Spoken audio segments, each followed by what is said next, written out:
Verdadera oración, verdadero poder. Sermón predicado la mañana del domingo 12 de agosto de 1860 por Charles Haddon Spurgeon en Exeter Hall, Strand, Londres. Por eso os digo que todas las cosas por las que oréis y pidáis, creed que ya las habéis recibido y os serán concedidas. Marcos capítulo 11, versículo 24, Biblia de las Américas. Este versículo tiene algo que ver con la fe de los milagros, pero yo creo que tiene mucha mayor relación con el milagro de la fe. Esta mañana, de todos modos, vamos a considerarlo bajo esa luz. Yo creo que este texto es la herencia, no solo de los apóstoles, sino de todos aquellos que caminan en la fe de los apóstoles, creyendo en las promesas del Señor Jesucristo.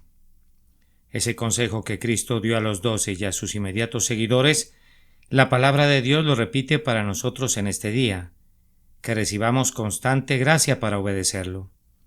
Todas las cosas por las que oréis y pidáis, creed que ya las habéis recibido y os serán concedidas. ¿Cuántas personas hay que se quejan porque no disfrutan la oración, no la descuidan, pues no se atreverían a hacerlo, pero la descuidarían si pudieran atreverse, pues están muy lejos de encontrar algún placer en ella? ¿Y acaso no debemos lamentar que algunas veces el carruaje pierda sus ruedas y nos conduzca pensadamente a lo largo de nuestras súplicas?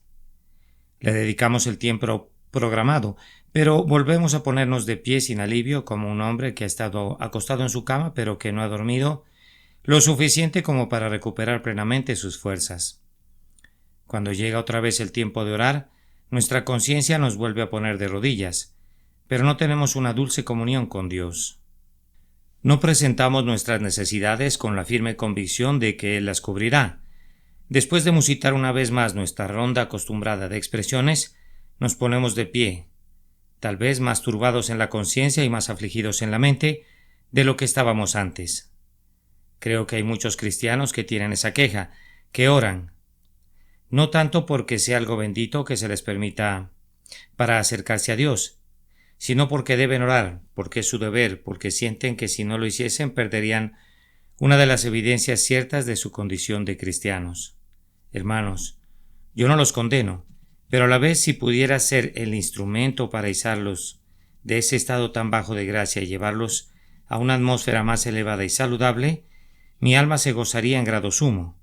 Si yo pudiera enseñarles un camino más excelente, si pudiesen considerar a la oración de ahora en adelante como su elemento, como uno de los ejercicios más deleitables en su vida, si llegaran a valorarla más que el alimento necesario y a considerarla como uno de los mayores lujos del cielo, ciertamente habría cumplido con un grandioso cometido y ustedes tendrían que dar gracias a Dios por una grandiosa bendición.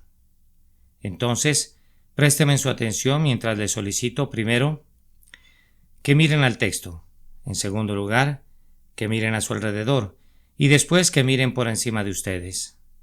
Primero, miren al texto.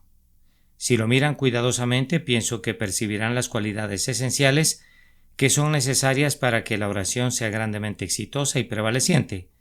De acuerdo a la descripción que hizo nuestro Salvador de la oración, siempre tiene que tener algunos objetivos definidos por los que debemos implorar. Él habla de cosas, todas las cosas por las que oréis y pidáis. Parece entonces que no dispuso que los hijos de Dios vinieran a Él en oración, cuando no tuvieran nada que pedir. Otro requisito esencial de la oración es un deseo vehemente, pues el Maestro supone aquí que cuando oramos tenemos deseos. Ciertamente la forma externa o el esqueleto desnudo no sería una oración, sino solamente algo parecido a una oración.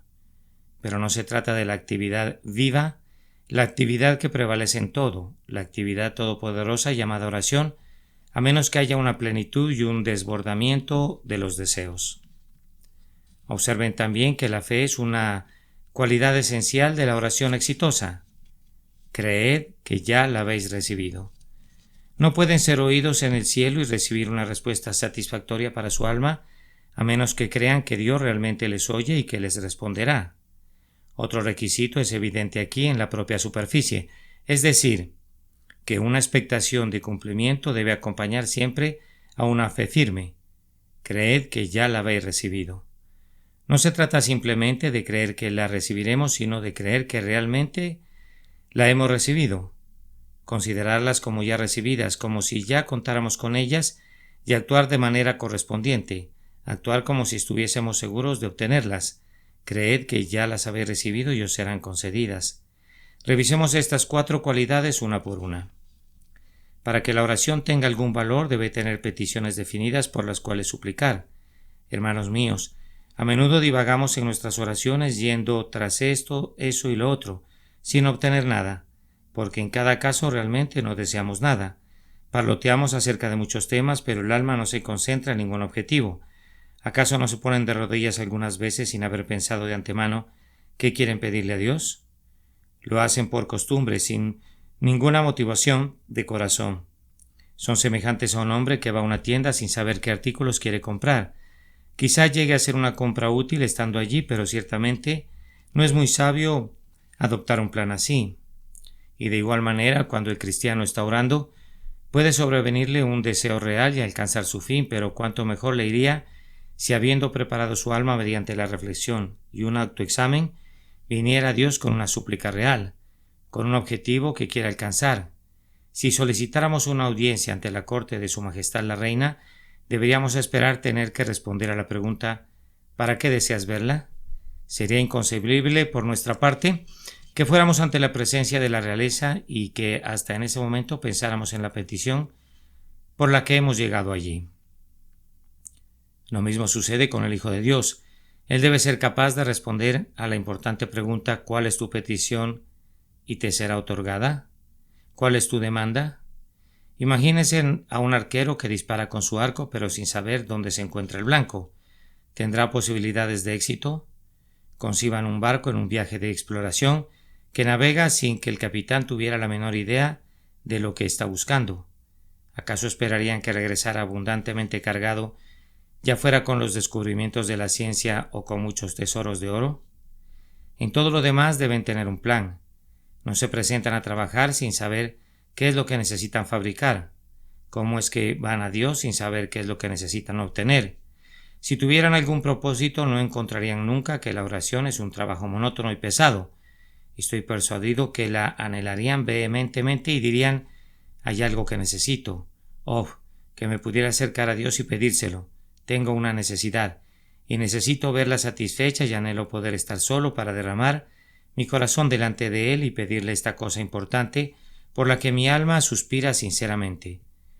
Descubrirán que es provechoso para sus oraciones que tengan objetivos a los que apuntar, y también pienso que es provechoso si cuentan con algunas personas que puedan mencionar en sus oraciones. No pidan a Dios simplemente por los pecadores en general, sino siempre mencionen algunos pecadores específicos. Si eres un maestro en la escuela dominical, no pidas simplemente que tu clase sea bendecida, sino ora por cada uno de tus niños específicamente delante del Altísimo. Si hay alguna misericordia que anhelas para tu hogar, no vayas dando rodeos, sino sé claro y directo en tus peticiones a Dios. Cuando ores al Señor, dile lo que necesitas. Si no tienes dinero suficiente, si estás en la pobreza, si sufres estrecheces, presenta tu caso. No vengas con una fingida modestia delante de Dios. Ve de inmediato al punto. Habla honestamente con Él. Él no necesita de un circunloquio como el que usan constantemente los hombres cuando no quieren decir abiertamente lo que tienen en mente. Si no necesitas ninguna misericordia ni espiritual ni temporal, dilo. No rebusques en la Biblia para encontrar palabras con las cuales expresarte. Declara tus necesidades con las palabras que naturalmente broten de ti. Serán las mejores palabras, puedes estar seguro de ello. Las palabras de Abraham eran las mejores palabras para Abraham y las tuyas son las mejores para ti. No necesitas estudiar todos los textos de la Escritura para orar justo como Jacob y Elías lo hicieron. Si lo haces, no los imitarías. Podrías estarlos imitando literal y servilmente, pero no tendrías el alma que sugirió y animó sus palabras. Ora utilizando tus propias palabras. Habla claramente con Dios. Pide de inmediato lo que necesitas. Nombra personas, nombra cosas y apunta directamente al objetivo de tus súplicas. Y estoy seguro que pronto descubrirás que el cansancio y la monotonía de los que te quejabas a menudo en tus intercesiones ya no te asediarán o al menos no tan habitualmente como ha sucedido hasta este momento. Pero dirá alguno, yo no siento que tenga algunos objetivos especiales por los cuales orar.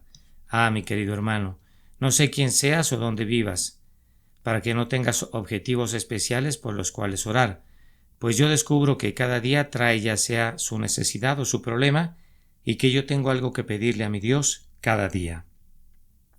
Pero si no tuviéramos ningún problema, mis queridos hermanos, si hubiéramos alcanzado tal estatura en la gracia que no tuviéramos necesidad de pedir nada, ¿acaso amamos tanto a Cristo que no tenemos necesidad de orar para que le amemos más? ¿Poseemos tanta fe que hemos cesado de clamar Señor, aumenta nuestra fe? Estoy seguro que siempre descubrirán muy pronto, mediante un pequeño examen de conciencia, que hay algún objetivo legítimo por el que pueden tocar a la puerta de la misericordia y clamar: concédeme, Señor, el deseo de mi corazón. Y si no tienes ningún deseo, basta con que le preguntes al primer cristiano atribulado que encuentres, y él te compartirá uno, o te responderá: si no tienes nada que pedir para ti, ora por mí. Pide que mi esposa enferma se recupere. Pide que el Señor alce la luz de su rostro sobre un corazón desalentado. Pide que el Señor envíe ayuda a algún ministro que ha estado laborando en vano y desgastando sus fuerzas infructíferamente. Cuando hayas terminado con lo tuyo, suplica por otros, y si no te encuentras con alguien que pueda sugerirte un tema, mira a esa gigantesca Sodoma, esta ciudad como otra Gomorra, desplegada ante ti. Llévala constantemente en tus oraciones delante de Dios y clama: oh, ojalá Londres viva delante de ti, que su pecado se detenga, que su justicia sea exaltada, que el Dios de la tierra atraiga hacia sí mucho pueblo de esta ciudad.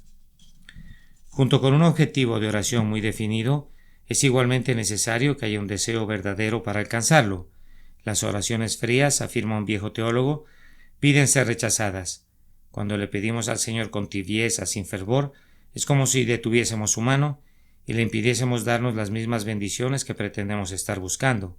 Cuando tengan su objetivo bajo la mira, su alma tiene que ser tan poseída por el valor de ese objetivo, por su propia suma necesidad de él, por el peligro al que estarían expuestos a menos que la petición les fuera concedida, que serán compelidos a suplicar por ella como un hombre suplica por su vida.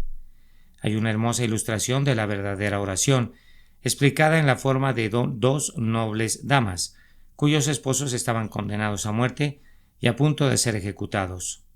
Cuando vinieron delante del rey Jorge y le pidieron que los perdonara, el rey ruda y cruelmente les denegó la petición. Era de esperarse de la naturaleza de Jorge primero, y por estar suplicándole una vez y otra, no podían luego ponerse de pie, tuvieron que ser literalmente arrastradas fuera de la corte, pues no estaban dispuestas a retirarse hasta que el rey les hubiese sonreído y les hubiese dicho que sus esposos vivirían. ¡Ay! Fracasaron, pero eran unas nobles mujeres por su perseverancia en suplicar de esta manera por las vidas de sus esposos. Esa es la forma en la que debemos orar a Dios. Debemos tener tal deseo por la cosa que necesitamos que no nos levantaremos hasta que lo hayamos obtenido. Mas sin embargo, siempre en sumisión a su voluntad divina, sintiendo que lo que pedimos no puede ser malo y que Él mismo lo ha prometido, tenemos la determinación que nos sea otorgado, y si no lo fuera, argumentaremos la promesa, una y otra vez hasta que las puertas del cielo sean sacudidas antes de que nuestras súplicas cesen. No nos debe sorprender que Dios no nos haya bendecido tanto últimamente, pues no somos fervientes en la oración como deberíamos serlo. Oh, esas oraciones provenientes de un corazón frío que se mueren en los hombres, ¿cómo habrían de mover el corazón de Dios? No brotan de nuestras propias almas, no provienen de las profundas fuentes secretas de lo íntimo de nuestro corazón, y por tanto no pueden elevarse a Él, que únicamente escucha el clamor del alma, ante quien la hipocresía no puede tejer ningún velo, o la formalidad no puede practicar ninguna simulación. Debemos ser sinceros, pues de otra manera no tendremos ningún derecho a esperar que el Señor escuche nuestra oración. Y seguramente, hermanos míos, si comprendiéramos la grandeza del ser ante quien suplicamos, sería suficiente para reprimir toda ligereza y constreñirnos a una incesante sinceridad. ¿Entraré en tu presencia, oh Dios mío, para burlarme de ti con palabras salidas de un corazón frío? ¿Acaso los ángeles velan sus rostros delante de ti? ¿Y yo me contentaré con parlotear a través de una fórmula sin alma y sin corazón? Hermanos míos, no tenemos idea de cuántas de nuestras oraciones son una abominación al Señor. Sería una abominación tanto para ustedes como para mí que oyéramos a unos individuos pidiéndonos algo en la calle, como si no necesitasen lo que pedían. Pero, ¿acaso no hemos hecho lo mismo con Dios? ¿Eso que es la mayor bendición del cielo para el hombre no se ha convertido en un deber árido y muerto? Se decía de John Bradford que tenía un arte peculiar para orar, y cuando se le preguntó su secreto respondió: cuando sé lo que necesito, siempre me quedo en esa oración hasta que siento que la he argumentado con Dios y hasta que Dios y yo hemos llegado a un acuerdo al respecto. Yo nunca prosigo con otra petición hasta no haber completado la primera. Ahí, algunos hombres comienzan diciendo: Padre nuestro que estás en los cielos, santificado sea tu nombre, y sin advertir el pensamiento de adoración contenido en santificado sea tu nombre, comienzan a repetir las siguientes palabras: venga tu reino. Luego tal vez algo impresionante de su mente: ¿realmente deseo que venga su reino? Si llegara a venir ahora, ¿dónde estaría yo? Y mientras está pensando en eso, su voz sigue adelante con hágase tu voluntad como en el cielo, así también en la tierra. De esta manera mezclan sus oraciones y dicen las frases de corrido. Deténganse al final de cada frase hasta que verdaderamente la hayan orado. No traten de poner dos flechas en la cuerda a la vez, porque ninguna dará en el blanco. El que quiere poner dos balas en la pistola no puede esperar tener éxito. Descarguen un tiro primero y luego carguen el otro. Pidan algo a Dios y prevalezcan, y entonces pidan de nuevo. Alcancen la primera misericordia y luego vayan otra vez por la segunda. No se satisfagan con pintar los colores de sus oraciones el uno sobre el otro, hasta el punto que no se pueda mirar ningún cuadro, sino solo un gigantesco pintarrajo, un embadurnamiento de colores de pésimos trazos. Miren a la propia oración del Señor. ¿Qué trazo tan claro y definido se observan en ella? Hay ciertas misericordias definidas que no se entrecruzan. Allí está, y conforme miramos el conjunto descubrimos un magnífico cuadro. No vemos confusión, sino un orden bellísimo. Que sea lo mismo con sus oraciones. Quédense en una petición hasta que hayan prevalecido con esa, y luego pasen a la siguiente. Con objetivos definidos y con ardientes deseos entremezclados, hay una alborada de esperanza de que prevalecerán con Dios. Pero otra vez, estas dos cosas no servirían de nada si no estuvieran mezcladas con una cualidad divina todavía más esencial, es decir, una fe firme en Dios. Hermanos, ¿creen en la oración? Yo sé que ustedes oran porque son el pueblo de Dios, pero ¿creen en el poder de la oración? Hay un gran número de cristianos que no. Piensan que es algo bueno y creen que algunas veces hace maravillas, pero no creen que la oración real tenga siempre éxito. Piensan que en efecto depende de muchas otras cosas, pero que no tiene ninguna cualidad esencial o poder en sí misma.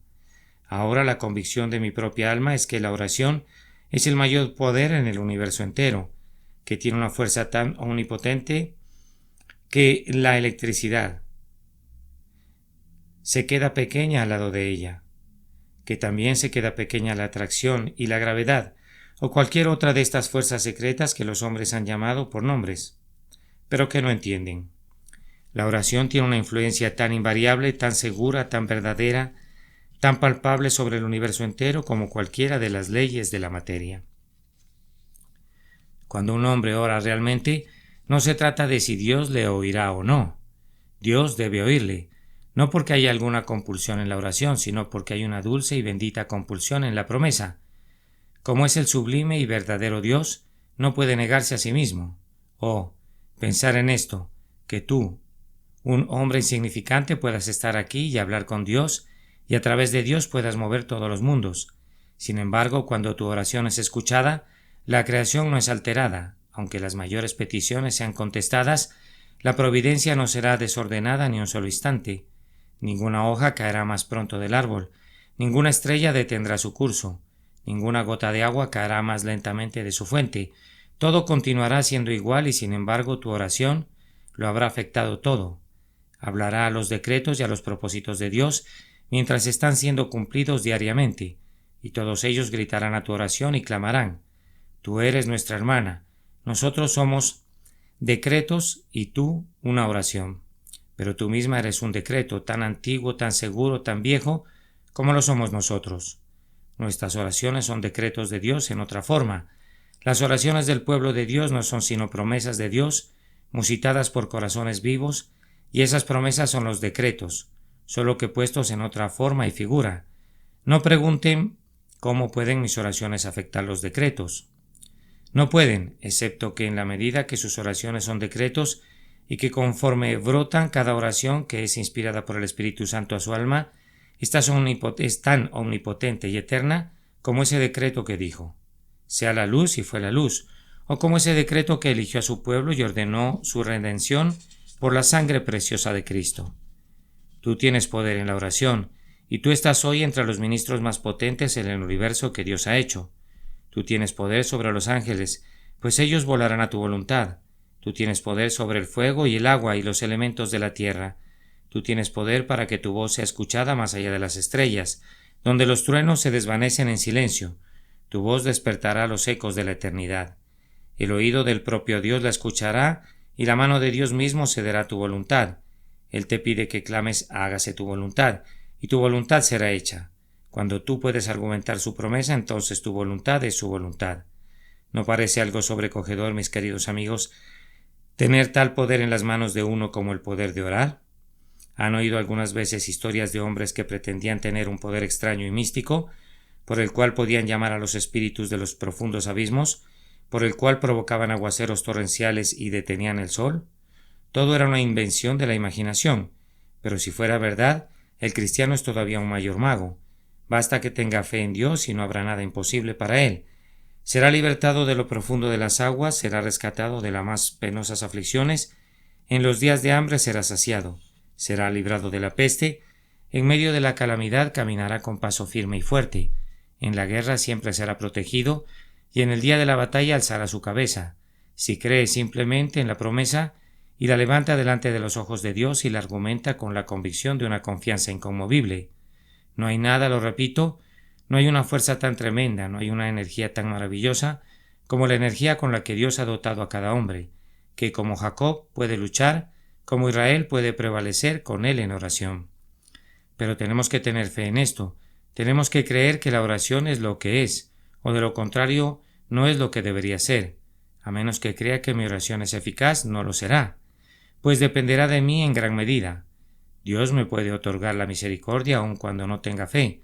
Eso dependerá de su propia gracia soberana, pero Él no ha prometido hacerlo. Pero cuando yo tengo fe y puedo argumentar la promesa con verdadero deseo, ya no es más una probabilidad si voy a obtener la bendición o si mi voluntad se verá cumplida, a menos que el Eterno se aparte de su palabra, a menos que el juramento que ha dado sea revocado y él mismo cese de ser lo que es. Sabemos que tenemos las peticiones que le hayamos hecho. Y ahora, subiendo otro escalón conjuntamente con objetivos definidos, debe haber fervientes deseos y la fe firme en la eficacia de la oración y que la gracia divina lo haga una realidad en nosotros. Deberíamos ser capaces de contar las misericordias antes de recibirlas, creyendo que vienen en camino. Leyendo el otro día un dulce librito que recomiendo a todos ustedes, escrito por un autor norteamericano que parece conocer enteramente el poder de la oración y con quien estoy en deuda por muchas cosas buenas, un librito llamado La hora del sosiego, me encontré una referencia a un pasaje del libro de Daniel. En su capítulo 10, creo, donde, como dice, toda la maquinaria de la oración está al desnudo. Daniel está de rodillas en oración y el arcángel se le acerca, habla con él y le dice que tan pronto como Daniel comenzó a disponer su corazón para entender y para humillarse delante de Dios, sus palabras fueron oídas y el Señor despachó al ángel. Luego le dice, como si se tratase de cualquier conversación de negocios en el mundo: a causa de tus palabras yo he venido, mas el príncipe del reino de Persia se me opuso durante 21 días.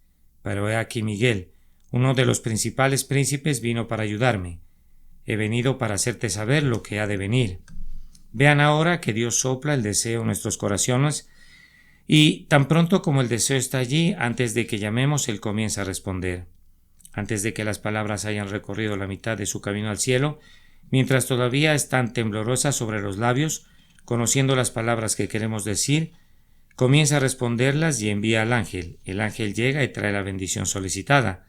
Vamos, esto es una revelación. Si pueden verla con sus ojos, Algunas personas piensan que las cosas espirituales son sueños y que estamos hablando cosas imaginarias.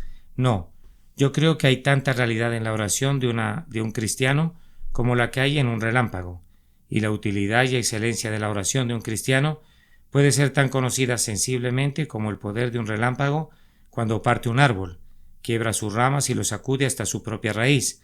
La oración no es una imaginación ni una ficción. Es una cosa verdadera y real que ejerce coerción en el universo, atando con grillos a las propias leyes de Dios y constriñendo al sublime y santo a poner atención a la voluntad de su pobre pero favorecida criatura humana. Pero necesitamos creer en esto siempre. Necesitamos una seguridad en la eficacia de la oración. Necesitamos contar las misericordias antes de que sean otorgadas. Necesitamos estar seguros de que van a llegar. Necesitamos actuar como si ya las tuviésemos. Cuando hayan pedido por su pan de cada día, no deben turbarse con afanes, sino que deben creer que Dios los ha oído y se los dará. Cuando hayan presentado el caso de su hijo enfermo delante de Dios, deben creer que el niño se recuperará, y si no fuera así, que entonces será mayor bendición para ustedes y mayor gloria a Dios, y así dejarlo todo en sus manos. Poder decir: yo sé que me ha escuchado ahora, sobre la atalaya estaré yo continuamente, buscaré a mi Dios y oiré lo que tenga que decir a mi alma. ¿Te viste frustrado alguna vez, cristiano, habiendo orado en fe y habiendo esperado una respuesta? Yo doy mi propio testimonio aquí esta mañana, que todavía no he confiado en él, pero que me fallará. He confiado en el hombre y he sido engañado. Pero mi Dios nunca me ha denegado la petición que le he hecho, cuando he apoyado la petición con fe en su disposición a escucharme y en la seguridad de su promesa. Pero oigo que alguien pregunta: ¿podemos pedir por cosas temporales? Ay, claro que pueden hacer eso. En todo den a conocer sus necesidades a Dios. La oración no es únicamente para lo espiritual, sino también para las preocupaciones cotidianas. Lleven sus más pequeñas preocupaciones delante de Él. Él es un Dios que oye la oración. Él es el Dios de su hogar, así como el Dios del santuario. Siempre lleven todo lo que tengan delante de Dios. Como un buen hombre que está a punto de ser unido a esta iglesia me dijo de su difunta esposa. Oh, dijo ella, era una mujer que yo no podía convencerla de hacer algo hasta que hubiera orado por ello. Cualquier cosa que fuese, solía decir: debo ponerlo en oración. Oh, que tuviéramos más de este dulce hábito de extender todo delante del Señor, justo como lo hizo Ezequías con la carta de Rabsacés, dejándolo todo allí y diciendo: hágase tu voluntad, yo me pongo en tus manos. La gente dice que el señor Müller de Bristol es entusiasta, porque reúne a 700 niños y cree que Dios dará la provisión para ellos. Aunque no haya nada en la bolsa, a menudo él cree que la provisión vendrá. Mis queridos hermanos, él no es un entusiasta. Él solo hace lo que debería ser la acción común de cada cristiano. Él está actuando sobre una norma de la cual el mundano siempre se burla porque no la entiende. Es un sistema que siempre parece visionario y romántico al débil juicio del sentido, pero que nunca será percibido así por el Hijo de Dios. No actúa conforme al sentido común, sino conforme a algo más elevado que el sentido común, la fe poco común. Oh, que tuviéramos esa extraña fe que le toma la palabra a Dios. Él no puede permitir y no permitirá que el hombre que confía en Él sea avergonzado y confundido. He expuesto delante de ustedes ahora lo mejor que he podido, lo que considero que constituyen 4 elementos esenciales de la oración que prevalece. Todas las cosas por las que oréis y pidáis, creed que ya las habéis recibido y os serán concedidas. Habiéndoles pedido de esta manera que miraran al texto, les pido que miren a su alrededor. Miren a su alrededor en nuestras reuniones de oración, y miren a su alrededor en sus intercesiones privadas, y juzguen ambos elementos al tenor de este texto. Primero, miren a su alrededor en reuniones de oración. No puedo ser muy puntual en este tema, porque creo honestamente que las reuniones de oración que usualmente tienen lugar entre nosotros tienen mucho menos fallas de las que estoy a punto de indicar que cualquiera de los otros grupos a los que he asistido. Pero todavía tienen algunas de las fallas, y espero que lo que diremos sea recibido personalmente por cada hermano que tenga el hábito de practicar públicamente la oración en las reuniones de oración.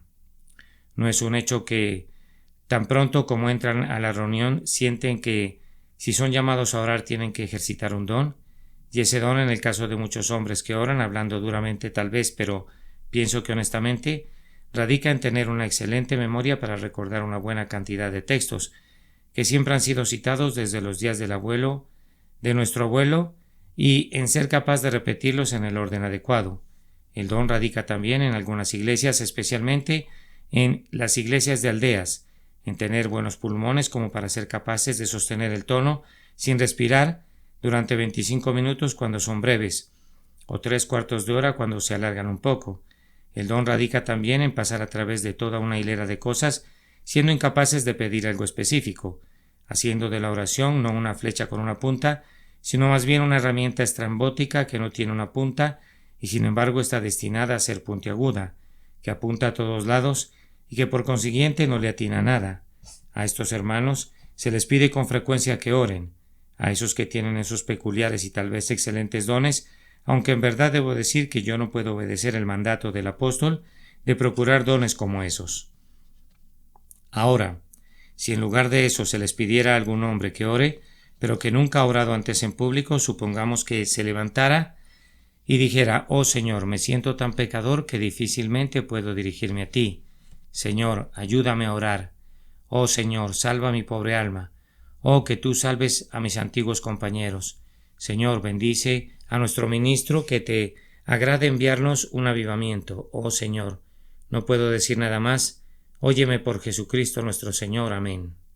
Bien, entonces ustedes sintieron de alguna manera como si hubiesen comenzado a orar. Sintieron un interés en ese hombre, en parte por medio a que se detuviera y también porque quiso decir lo que dijo. Y si otro se levantara después de eso y orara en el mismo espíritu, ustedes saldrían diciendo: «Esta fue una oración real». Yo preferiría tener 3 minutos de una oración como esa que 30 minutos de una oración del otro tipo, porque uno está orando y el otro está predicando. Permítame citar lo que dijo un viejo predicador acerca del tema de la oración y comentarlo como un pequeño consejo para ustedes. Recuerden que el Señor no los escuchará por la aritmética de sus oraciones. Él no cuenta su número. Él no los escuchará por la retórica de sus oraciones. No le importa el lenguaje elocuente en el que son transmitidas. Él no los escuchará por la geometría de sus oraciones. No la calcula por su longitud ni por su anchura. No los considerará por la música de sus oraciones. No le importan las dulces voces ni las frases armoniosas. Tampoco los mirará por la lógica de sus oraciones, porque estén bien arregladas y excelentemente compartidas. Pero Él los oirá y medirá la cantidad de bendición que se les otorgará, de acuerdo a la divinidad de sus oraciones. Si ustedes pueden argumentar la persona de Cristo y si el Espíritu Santo los inspira con celo y sinceridad, las bendiciones que pidan de seguro vendrán a ustedes. Hermanos, me encantaría quemar todo el cúmulo de viejas oraciones que hemos estado usando estos últimos 50 años.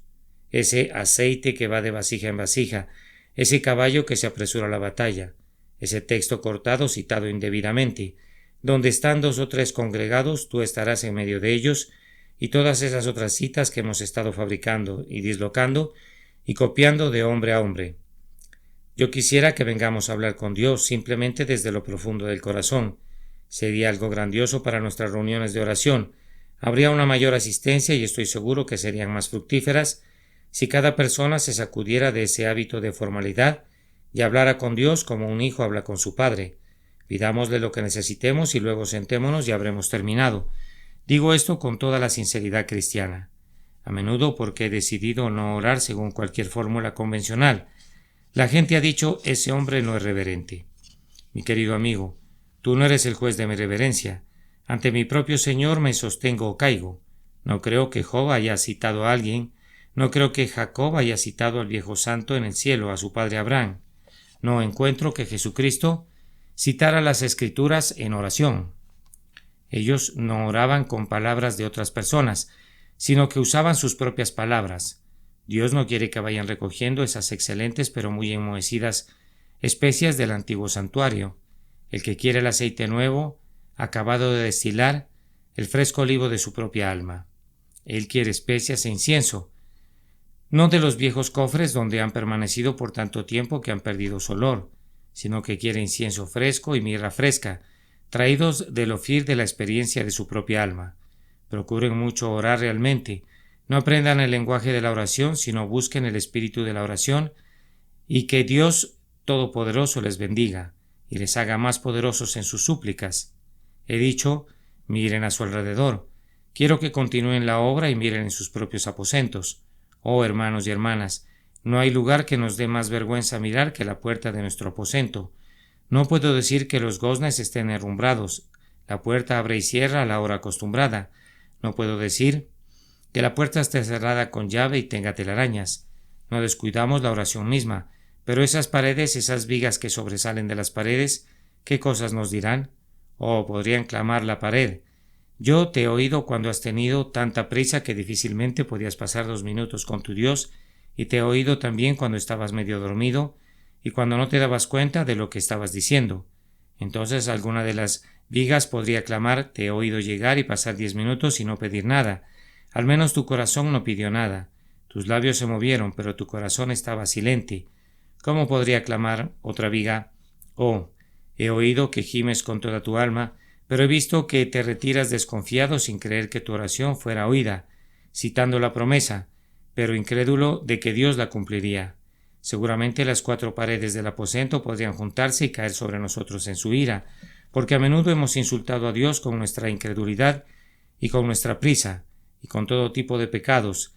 Le hemos insultado incluso en su propiciatorio, en el lugar donde se manifiesta más plenamente su condescendencia. ¿Acaso no sucede lo mismo con ustedes? ¿Acaso no debe confesarlo cada uno de nosotros cuando nos toque el turno? Cuídate entonces, hermano cristiano, y haz una enmienda, y que Dios te haga más poderoso y más exitoso en tus oraciones que hasta este momento. Pero para no detenerlos, mi último punto es: miren hacia arriba, miren arriba. Miremos arriba, hermanos y hermanas cristianos, y lloremos. Oh Dios, tú nos has dado un alma poderosa y hemos dejado que se llene de herrumbre. Tú nos has dado la oración, que es poderosa como tú mismo, y hemos dejado que su poder permanezca dormido.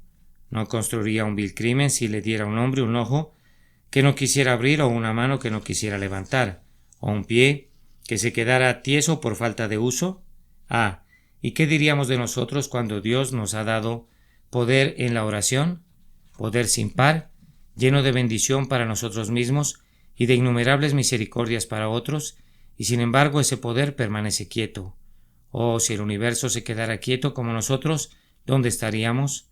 Oh Dios, tú le das luz al sol y el sol brilla con ella. Tú le das luz a las estrellas y ellas titilan. A los vientos les das fuerza y ellos soplan. Y al aire tú les das vida y se mueve, y los hombres respiran ese aire. Pero a tu pueblo, tú le has dado un don que es mejor que la fuerza y la vida, y la luz. Y sin embargo, ese pueblo permite que se quede quieto. Olvidándose que blanden el poder, raras veces lo ejercitan, aunque sería bendecido para incontables miriadas. Llora, hombre cristiano. Constantino, el emperador de Roma, vio que en las monedas de los otros emperadores sus efigies estaban en una postura erecta, triunfante. En lugar de eso, él ordenó que su efigie fuera grabada de rodillas, pues dijo: esa es la postura en la que he triunfado. Nunca triunfaremos hasta que nuestra efigie sea grabada de rodillas. La razón por la que hemos sido derrotados y porque nuestros estandartes se arrastran en el polvo es porque no hemos orado.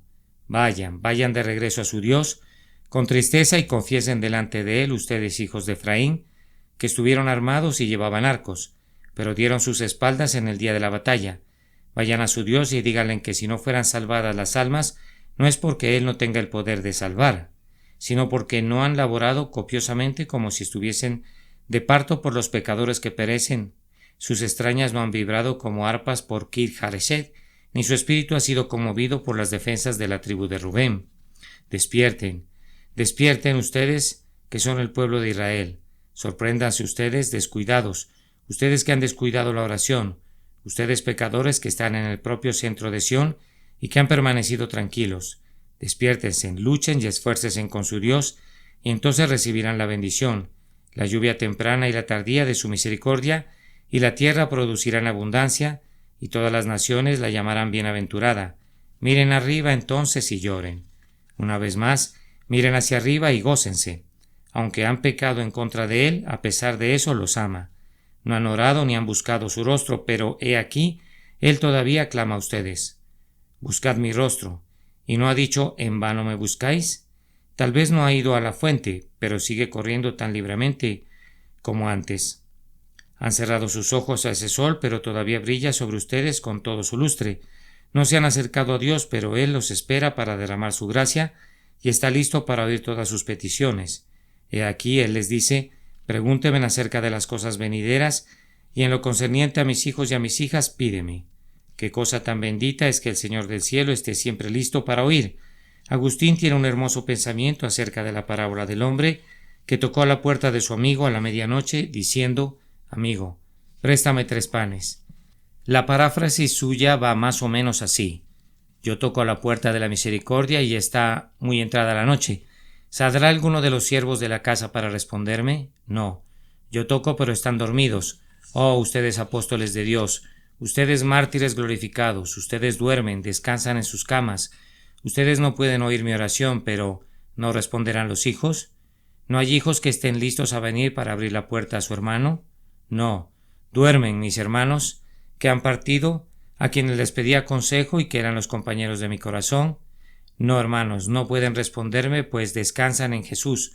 Sus obras les han seguido, pero no pueden obrar por mí. Pero mientras los siervos están dormidos y mientras los hijos no pueden responder, el Señor está despierto, despierto también a la medianoche.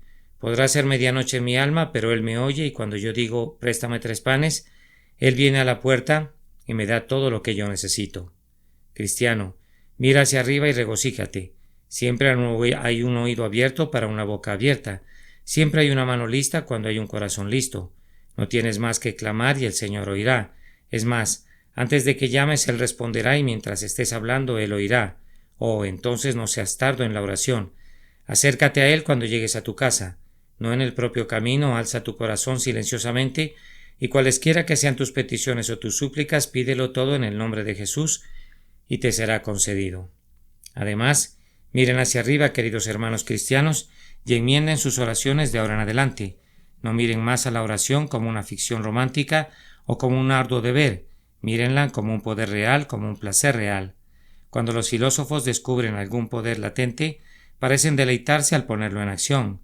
Creo que ha habido un gran número de ingenieros que han diseñado y construido algunas de las obras humanas más maravillosas, no porque fueran remunerativas, sino simplemente por un amor a mostrar su propio poder para realizar maravillas, para mostrar al mundo lo que puede hacer la capacidad y lo que el hombre puede lograr. Han convencido a las compañías para que hicieran especulaciones sin ningún retorno aparente, hasta donde puedo ver, para poder tener una oportunidad de mostrar su genio. Oh hombres cristianos, y desarrollará grandiosas obras un magnífico ingeniero manifestando su poder, y tendrán ustedes un poder superior al que jamás haya tenido algún hombre aparte de su Dios, y permitirán que permanezca inmóvil. No. Piensen en un grandioso objetivo y ejerciten la musculatura de su oración para alcanzarlo. Que cada vena de su corazón esté saturada con la rica sangre del deseo, y luchen y contiendan y tiren con fuerza y esfuércense con Dios para alcanzarlo, usando las promesas y argumentando los atributos, y vean si Dios no les concede el deseo de su corazón. Los reto a que en este día sobrepasen en oración la munificencia de mi Señor. Les arrojo el guante del desafío. Crean que es más de lo que es. Abran su boca tan grande que Él no pueda llenarla. Y vayan ahora a Él por más fe de la que garantiza la promesa. Aventúrense, arriésguense, sobrepasen al Eterno si eso fuera posible, inténtenlo. O como preferiría expresarlo, tomen sus peticiones y necesidades y vean si no las honra. Prueben si creyendo en Él no les cumple la promesa y los bendice ricamente con el aceite de la unción de su Espíritu, por el cual ustedes serán potentes en la oración. No puedo evitar agregar únicamente estas pocas sílabas antes de que se vayan. Sé que hay algunos de ustedes que nunca han orado en su vida. Han dicho una forma de oración tal vez muchos años, pero no han orado ni una sola vez. Ah, pobre alma, debes nacer de nuevo, y mientras no hayas nacido de nuevo, no puedes orar de la manera que has estado dirigiendo al cristiano para que ore. Pero permítame preguntarles esto: ¿anhela su corazón la salvación? ¿Les ha susurrado el Espíritu: ven a Jesús pecador, pues Él te oirá? Crean en este susurro, pues Él les oirá. La oración del pecador despierto es aceptable a Dios. Él oye a los de quebrantado corazón y también los sana. Lleven sus gemidos y sus suspiros a Dios y Él les responderá. Ah, pero dirá uno: yo no tengo nada que pedir. Bien, suplica como lo hizo David. ¿perdonarás también mi pecado que es grande? Tienen esa petición, su iniquidad es muy grande. Luego argumenten esa sangre preciosa, ese argumento que prevalece. Digan, por Jesús que derramó su sangre, y prevalecerás, pecador. Pero no vayas a Dios pidiendo misericordia con tu pecado en tu mano. ¿Qué pensarías del rebelde que se aparecería delante de su soberano y le pidiera perdón con una daga ceñida al cinto y con la declaración de su rebelión en su pecho? ¿Merecería ser perdonado? No podría merecerlo de ninguna manera y ciertamente merecería doble condenación por haberse burlado de esta manera de su Señor, mientras pretendía pedir misericordia. Si una esposa hubiese abandonado a su marido, ¿piensan que podría tener la desfachatez con frente descarada de regresar y pedir su perdón apoyándose en el brazo de su amante? No, no podría tener tal desfachatez y sin embargo, así sucede con ustedes, tal vez pidiendo misericordia pero continuando en el pecado, pidiendo ser reconciliados con Dios y sin embargo albergando y entregándose a sus deseos. Despierta, despierta y clama a tu Dios, tú que duermes. La barca se acerca a la roca, tal vez pueda chocar contra ella mañana y quedar deshecha, y tú podrías ser lanzado a los abismos insondables de la aflicción eterna. Invoca a tu Dios, digo, y cuando hayas clamado a Él, arroja tu pecado o no podrá oírte. Si alzas tus manos inmundas con una mentira en tu mano derecha, la oración sería indigna en tus labios. Oh, ven a Él y dile, quita toda iniquidad, recíbeme con gracia, ámame de pura gracia, y Él te oirá, y todavía orarás como príncipe prevaleciente, y un día estarás como más que un vencedor, delante del trono estrellado del que reina por siempre, Dios sobre todo, bendito para siempre. Amén. Verdadera oración, verdadero poder. Sermón predicado la mañana del domingo 12 de agosto de 1860 por el reverendo Charles Haddon Spurgeon en Exeter Hall, Strand, Londres. Por eso os digo que todas las cosas por las que oiréis y pidáis, creed que ya las habéis recibido y os serán concedidas. Marcos capítulo 11 y versículo 24, Biblia de las Américas.